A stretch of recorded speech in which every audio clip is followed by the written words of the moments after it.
there's a lot of anti-black cultures.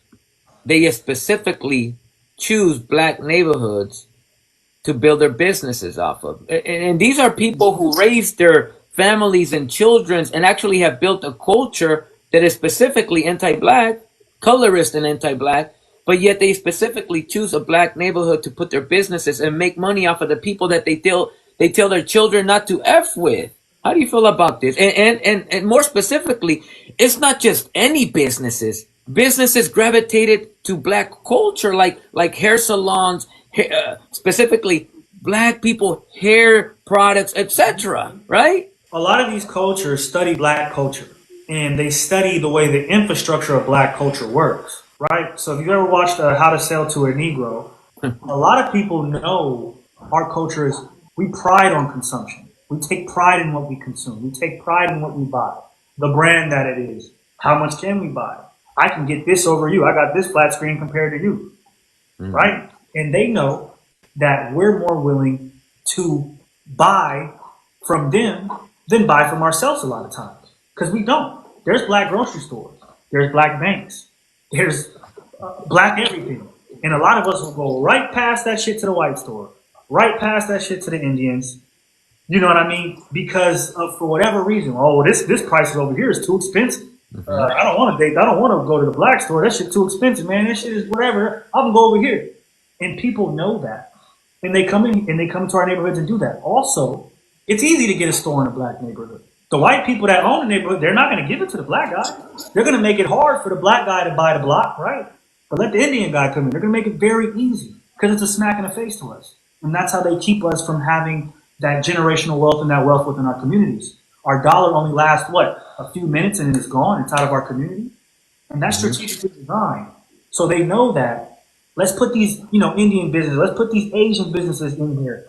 Because for one, a lot of black people are not going to do the research to go maybe the 10 miles down the road to go to the black store. They're going to go right what's there.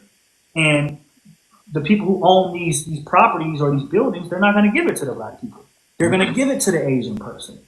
Because they also are thinking the stereotype. Well, Asian, he going to pay his rent on time. He might even pay it early. He's not going to have no black people hanging out in front of the store. He's not all these stereotypes, right?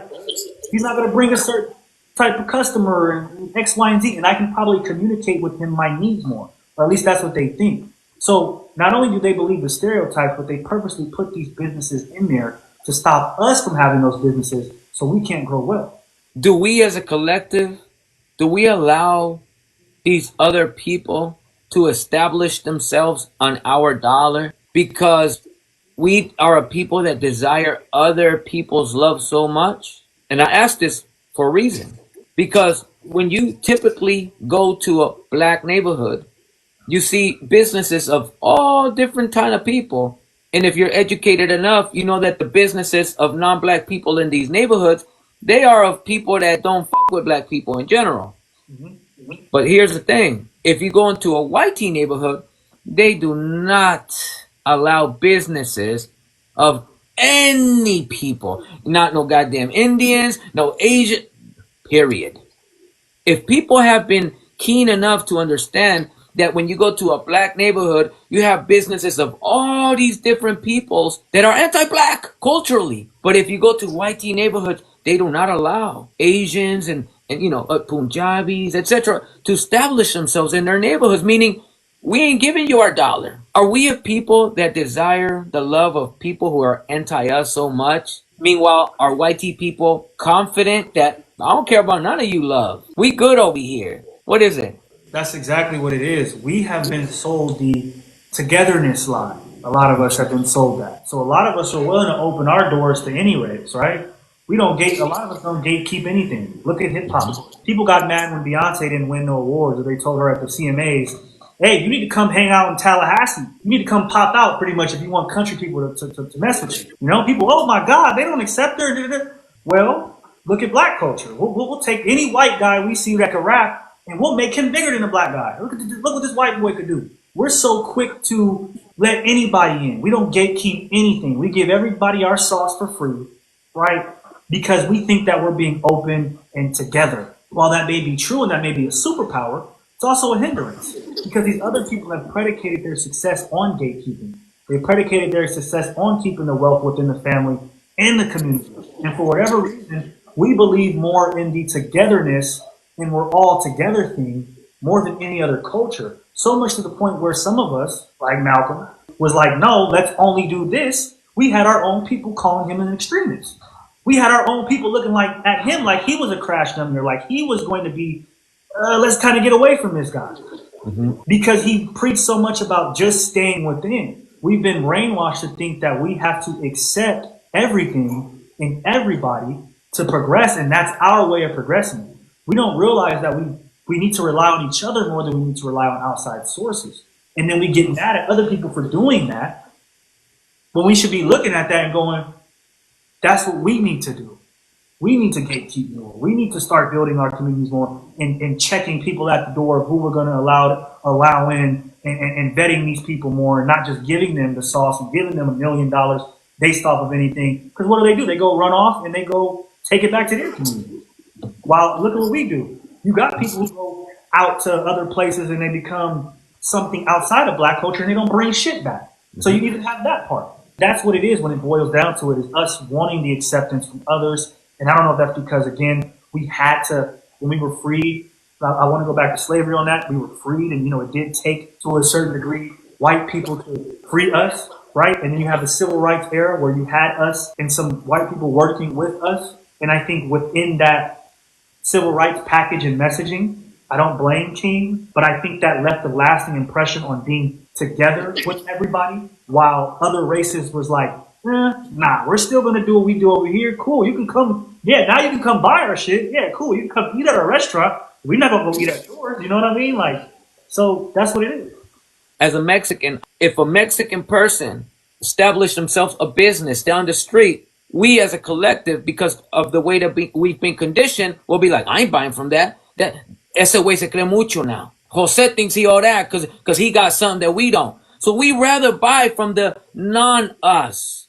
See, a lot of people don't understand this, how complex it is for us to easily buy from other people as opposed to from our people. I'll let you go ahead.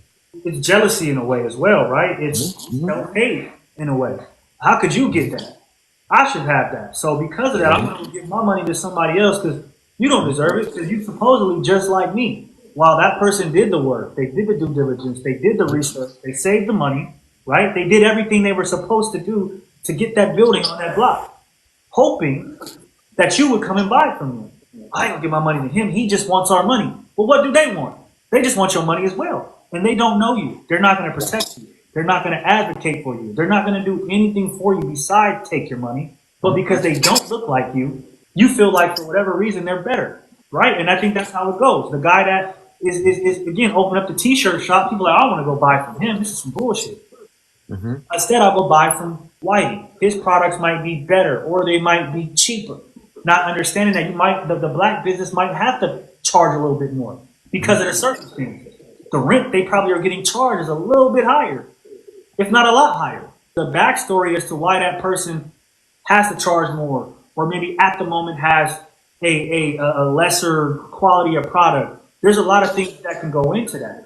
That's not for us to necessarily question. We have to support at the end of the day. But we would rather go, like you said, outside and do that because of self-hate at the end of the day and jealousy. Yeah, this is something that I saw practically my whole life growing up. Is this self-hatred, is this internal envy that we feel because we've been so conditioned. It's almost like in the dynamic of like slavery. The white tea man owning the plantation, owning the mansion, it's regular shit, right? But now the field N-word versus the house N-word, they're the ones at war with each other. They're the ones envying each other. Oh, did you see that that so-and-so, that field N-word was just invited inside of the house? You see, we forgot about the structure. We forgot about the whole structure. We forgot about the person who created and put us all in this condition. So we don't even think about the fact that here we have the slaver with the mansion and the plantation. We forgot all about who created it to begin with, So we don't mind supporting with a passion, with a deep passion. We babysit the master's white children. We raise them with so much care and compassion.